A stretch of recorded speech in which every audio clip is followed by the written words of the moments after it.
morning. Gusto ko sanang i-open sa inyo yung about dito sa bago ni Photon na Traveler automatic transmission. Personal review ko to dito sa unit na to. Yung gustong bumili ng Photon Traveler na automatic transmission, although may kwan kasi ako, meron akong GL, Toyota GL, alam na try ko, and ngayon i-review ko siya kung ano yung difference nila dito sa Photon Traveler na automatic transmission. Una pa lang, kagandahan nito, matic. Pero sana Photon, huwag yung papahiyain itong bago nyo na automatic, unang automatic na van. Sa ngayon, yung review ko dito, na-drive ko naman na siya, na-try ko na siya ng paakyat. Na-try ko din siya sa mga kurbadaan kasi inakyat ko na siya sa Maliko, Pangasinan. Ako, taga Baguio. So, nagpupuan ako dito kasi 2.0 lang siya na turbo.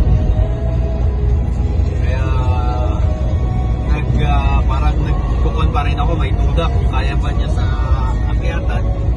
So, nung sinubukan ko siya sa akyatan, meron siya yung manual, so hindi siya hassle talaga gamitin. Kahit akyatan, kaya niya.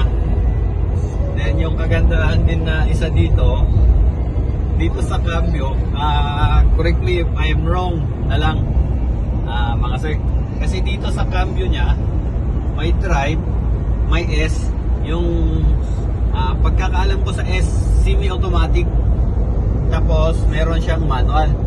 So 6 gear sa doon sa 6 gear siya sa manual, then sa drive. Ganon din sa S, semi-automatic. Sa akin yun yung pagkakaalam ko sa S. Then sa comfort, lang masabi, maganda yung comfort niya. Kumbaga mas matigas lang talaga yung sakwan sa GL kumpara dito. Pero dun sa quality naman, sa quality dun pa rin ako sa Toyota. Yun lang. Dito meron din silang mga advanced features dito, tulad dito sa kanya, sa manubela. Kahit matagtag siya, matagtag yung daan, malubak, ang smooth ng manubela. Ang ganda. Then meron din siyang locking system sa brake. Yun yung hindi ko alam nung una. Bakit akala ko naglalak yung preno? Balak ko ngang isprayan ng WD-40 kasi bakit hindi siya nagre-release agad. So meron pala yun, kasama pala sa features yun, and may diskarte kung paano gamitin yun. Then isang nagustuhan ko dito, matipid, 2.0. Then yun lang, naninibago ako kasi mas mahaba to.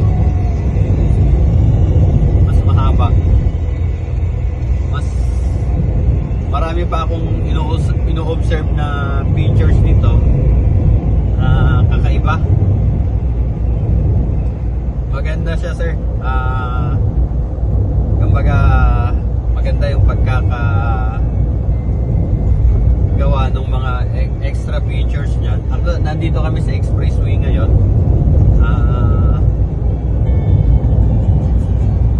Naka-drive lang ako. ang kanya, ang smooth.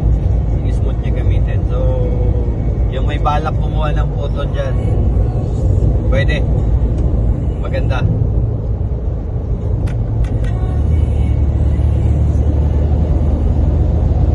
Yan. Yan lang talaga sa photon. Kailangan lang talaga maalaga ka. Alaga sa tapos maintenance sa kasa. Yan, sundan mo lang yung nakalagay doon sa warranty nila sa service kasi 5 years warranty.